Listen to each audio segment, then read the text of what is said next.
Bonjour, mon nom est Claudine Gagnon. Je suis consultante en apprentissage à la propreté certifiée avec la méthode OCRA et éducatrice à l'enfance. Tous les samedis et dimanches matin, je reçois un invité pour discuter d'un sujet qui touche les parents dans le domaine de la petite enfance. Aujourd'hui, ma rencontre est avec. Bonjour tout le monde! Aujourd'hui, je suis avec Laurie Boisvert. Bonjour Laurie. Allô, allô? Allô! Alors Laurie, est-ce que tu voudrais nous présenter ce que tu fais? Ouais, donc, Laurie Boisvert, je suis coach familial. Mon entreprise se nomme Coaching familial à Lanterne. Cette semaine, à la fin de la semaine passée, j'ai fêté mes 12 ans en termes de coach familial. Je me suis rendu compte de ça ce matin, donc je suis passée à côté de mon anniversaire, mais c'est pas grave. Donc, je suis coach familial, je suis conférencière, formatrice également. J'ai plein de chapeaux là, dans mon métier. Maman de 3 enfants là, de 12, 10 et bientôt 8 ans. Donc, bien occupée, mais j'adore mon métier. Est-ce que tu aimerais nous dire un petit peu qu'est-ce que c'est le coaching familial pour quelqu'un qui n'a jamais nécessairement eu recours à ça? On ne sait pas trop qu'est-ce que vous faites. Ouais, les coachs familiaux ont parfois certains parcours différents. Pour ma part, je suis bachelière en psychoéducation là, de formation. J'ai fait ma formation en coaching familial. Et puis, je suis également maître praticienne PNL, donc programmation neurolinguistique. Donc, je mélange un peu tout ça là, pour accompagner les familles, les intervenants, les enfants directement aussi. Donc, le coaching familial, c'est de l'accompagnement à moyen, court terme, donc dépendamment des besoins pour outiller justement les gens qu'on va accompagner.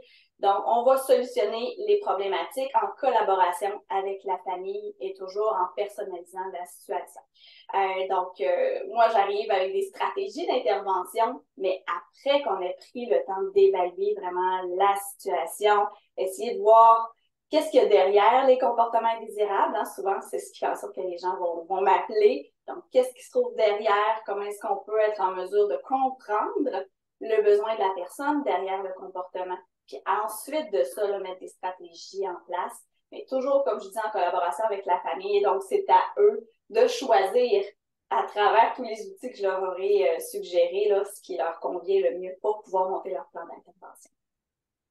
Puis, c'est quoi les problématiques qu'on peut aborder au niveau du coaching familial? On vient de voir pour quelles raisons? Il y en a beaucoup. Je vous dirais que ce qui revient souvent, puis c'est ma majeure. Personnellement, je me spécialise auprès du 0-12 ans.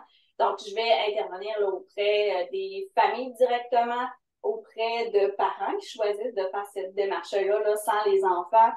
On va parler plus de coaching parental à ce moment-là, ou directement auprès des enfants là, qui nécessitent un support particulier.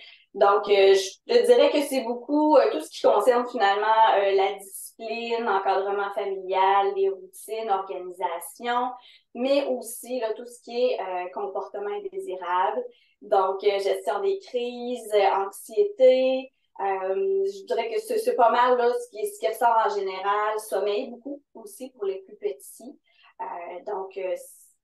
Tout ce qui finalement va devenir un petit héritage au niveau familial avec les jeunes, on m'appelle pour ça. Dans les dernières années, je dirais que l'anxiété fait prend beaucoup de place là, au niveau des problématiques familiales. Donc, si c'est pas directement là, auprès de l'enfant, ça va venir être un sujet qui risque d'être abordé là, au niveau des familles parce que ça fait partie de notre vie, puis même en tant qu'adulte. Hein. Au niveau du coaching familial, oui, on travaille les problématiques avec les enfants ou ce qui concerne les enfants, mais il y a une grosse portion qui est liée aux parents lui-même. Donc, qui fait en sorte que moi, j'apprécie mon rôle parental. Hein? Des fois, il y a des frustrations qui s'accumulent, puis j'ai comme plus de fun à être parent. Et donc, ça, c'est quelque chose qui est important d'aller voir aussi. Hein? Qu'est-ce qui fait en sorte que tu aurais plus de plaisir au quotidien? Qu'est-ce qui fait en sorte qu'il y aurait plus d'harmonie au sein de ta famille?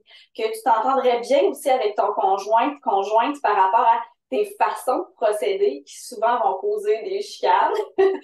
Et donc, est-ce qu'on peut s'organiser justement pour harmoniser nos façons de faire? Puis ça, souvent, ça fait une grosse différence pour les enfants. Tu parlais de la connexion comme étant un élément que tu abordes avec les familles. Ouais. Qu'est-ce que tu entends par connexion? La connexion, c'est En fait, c'est dans l'intangible souvent, hein. C'est plus le fait d'être en lien avec l'enfant, c'est d'être en lien aussi avec notre conjoint quand on va être dans notre rôle parental. Mais même dans la vie, je pense que c'est important d'être en lien avec les gens autour de soi. Mais souvent, on est tellement dans la routine, dans nos automatismes, hein, qui fait en sorte qu'on est comme déconnecté finalement de tout ce qui se passe. Fait qu'on va avoir une vision d'ensemble de ce qui se passe. Je vois qu'il y a un comportement indésirable, mon enfant fait une crise. Bon, je vois ça, mais je vois pas au-delà de la crise. Donc, c'est difficile pour moi de me mettre du côté de l'enfant puis de me dire, OK, qu'est-ce qui fait en sorte que la crise est là? Qu'est-ce qu'il est en train de vivre présentement? Mais si je suis pas dans la connexion, ben, je fais juste voir ce que moi, ça me fait vivre. Et là, ben, je vais être frustrée, puis je vais essayer soit d'éteindre le feu plus rapidement, puis je veux pas que ça déborde, tout ça. Mais en même temps, ben, je suis pas dans la connexion, l'enfant se sent pas entendu et la crise risque de durer plus longtemps, va revenir souvent parce qu'on n'a pas mis le doigt finalement sur le besoin. Et ça fait en sorte qu'à un moment donné, les difficultés persistent.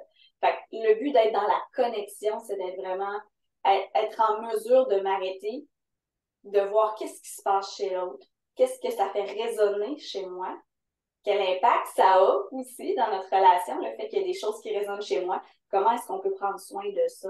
Puis à partir de là, souvent, ça fait une énorme différence. C'est souvent ce qu'on oublie par rapport aux crises des enfants, puis tout ça, c'est que la raison pour laquelle ces crises-là éclatent à la maison plus qu'ailleurs, c'est qu'ils sont en sécurité, puis on est cette sécurité-là. Fait que ce que tu dis, ça résonne tellement avec ce fait-là que si je suis cette sécurité-là, faut que je le reste. Faut pas que je me braque par rapport à cette crise-là. T'aurais-tu des pistes de stratégie à nous proposer pour justement améliorer cette connexion-là avec nos enfants? Bien sûr! Pour être en mesure justement d'être en relation avec l'autre, c'est toujours de se poser la question, hein, qu'est-ce que ce comportement-là veut me dire? Donc, qu'est-ce que ça signifie?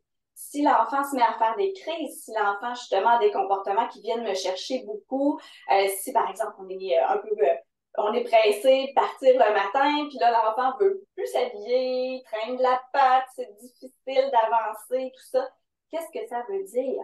Hein, plutôt que de dire, ah ben, motadine, ça me fait fâcher, on va être en retard, vite, vite, vite. Et là, on n'est pas du tout dans l'écoute, hein, on est dans nos propres peurs à nous. Alors, d'être en mesure de se poser la question, qu'est-ce que ça veut dire? De quoi est-ce qu'il a besoin, mon enfant, quand il fait ça? À quel besoin il essaie de répondre? Est-ce qu'il y a des bénéfices à faire ce qu'il est en train de faire présentement? Puis, est-ce que ma réaction face à ce qu'il fait va lui apporter aussi des bénéfices qui vont peut-être faire en sorte que le comportement indésirable va revenir de plus en plus, puis finalement, je fais juste renforcer le comportement indésirable. Exemple, mon enfant veut de l'attention. On s'est levé ce matin, on était pressés, je devais aller le porter à la garderie ou il devait aller prendre l'autobus pour aller à l'école. Ça n'a pas bien été, on n'a pas pris de temps ensemble, justement, pour s'accorder un petit peu d'amour et d'attention, qui est comme un des besoins principaux, hein.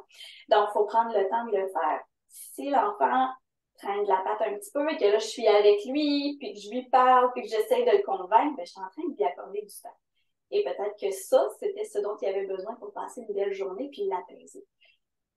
Et là, maintenant, comment est-ce qu'on peut faire en sorte que le lendemain, on soit en mesure de lui accorder cette attention-là pour qu'éventuellement, on va éviter un comportement indésirable parce qu'on a répondu aux besoins.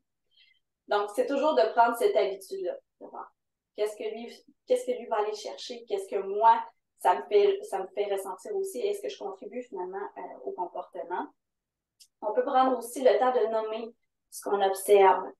Hein, je vois qu'il y a quelque chose qui semble te chicoter ce matin ou telle chose semble te fâcher. Je vois que dans ton visage, tu as les joues plus rouges, tu serres les poings, tu bardasses un petit peu tes jouets. Qu'est-ce qui se passe? Je vois qu'il y a quelque chose.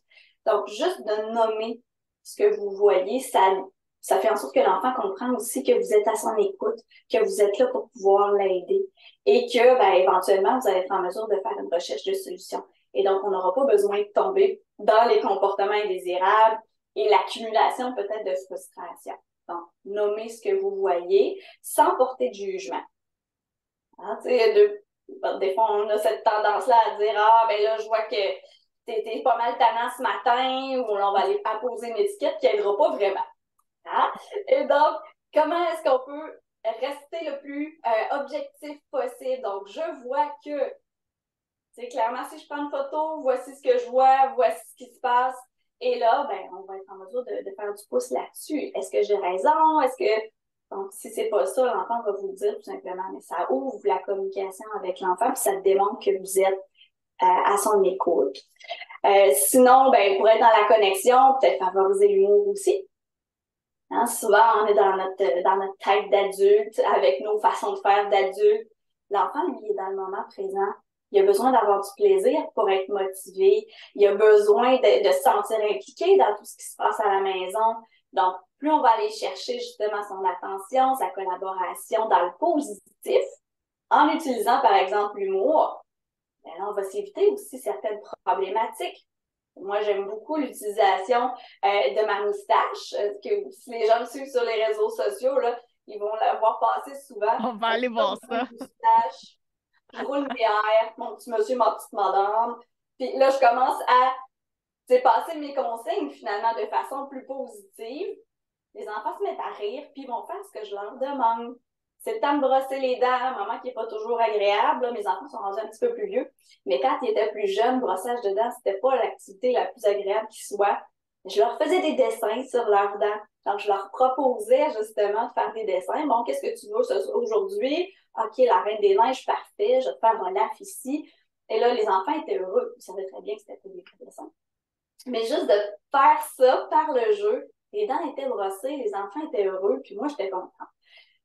Donc, de passer par tout ce qui est plaisant. Donc, comment est-ce que je peux rendre ça le plus plaisant possible pour leur donner envie?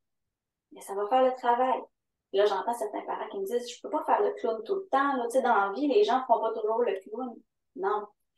Mais au départ, si je mets de l'énergie à créer cette connexion-là avec mon enfant, qui fait en sorte que lorsque je donne une consigne, ben, l'enfant perçoit ça comme étant quelque chose de positif.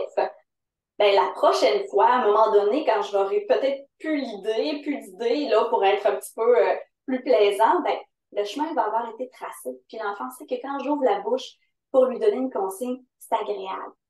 Et c'est pas tout le temps, fais ci, fais ça, fais ce que je te dis, puis c'est moi qui décide.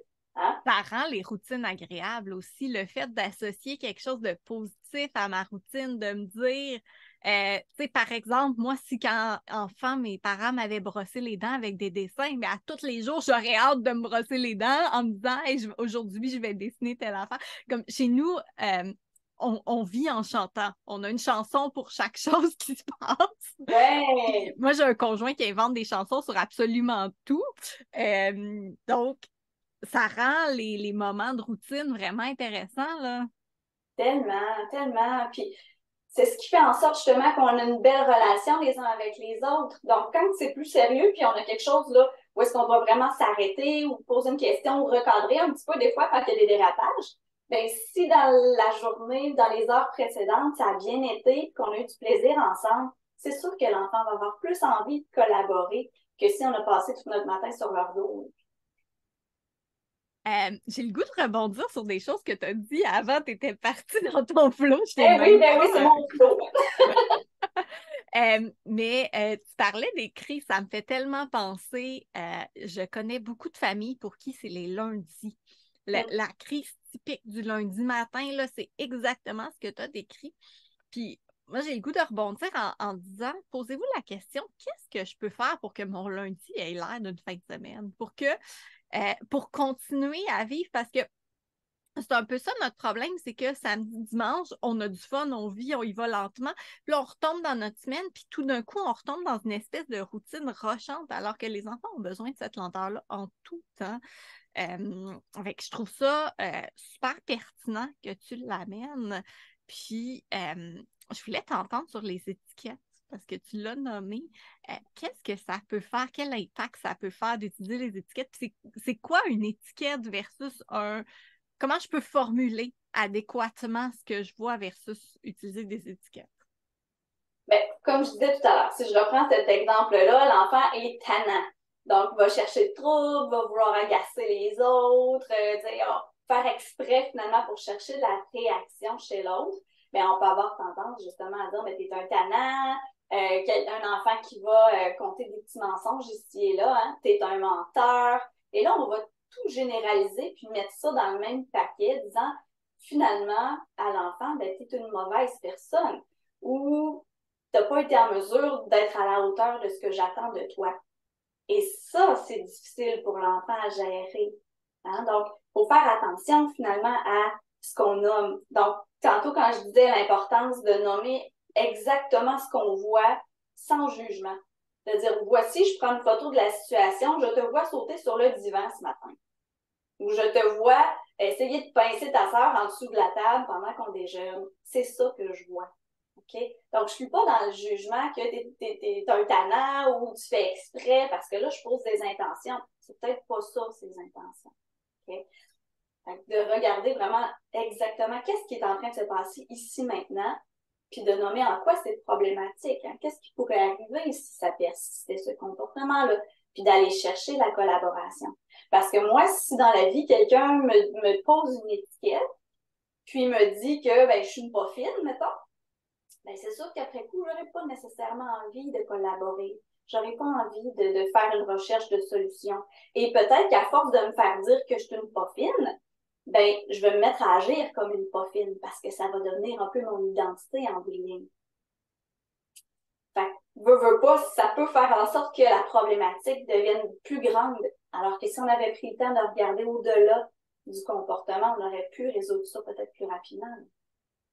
C'est drôle parce que tu parles de ça, puis ça me ramène à un reportage, un vieux reportage de Enjeu. Je vais donner un devoir aux gens d'aller écouter ça.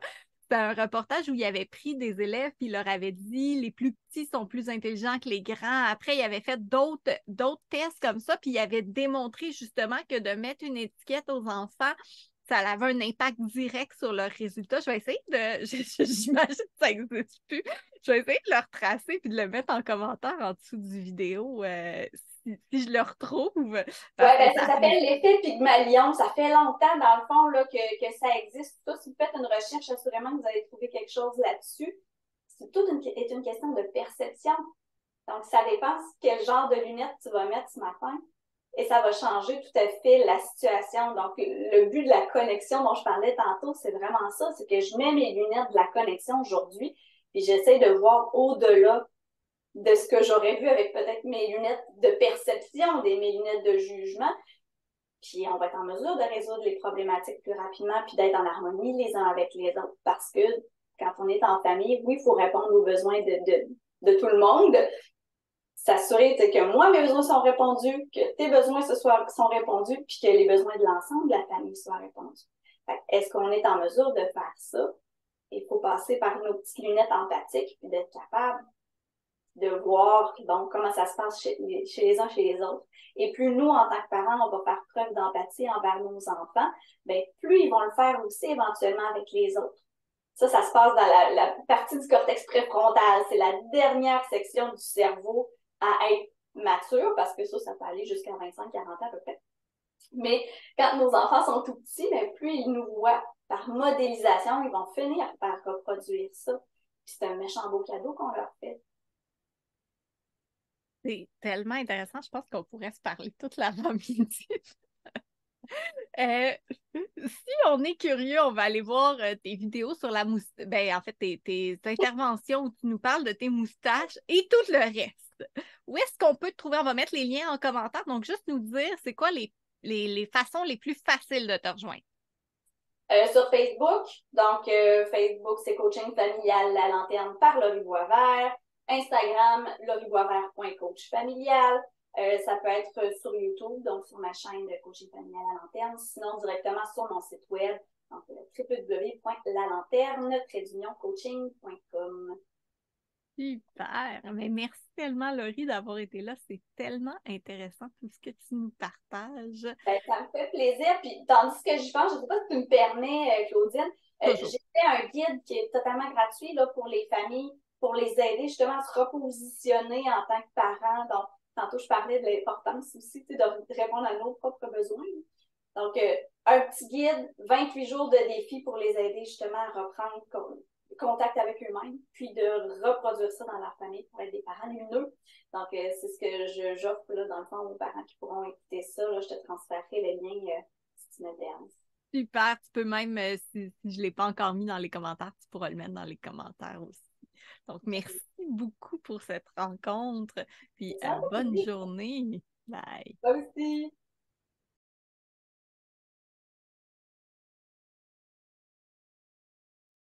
Tu as aimé cette vidéo? Tu aimerais en savoir plus sur mes services?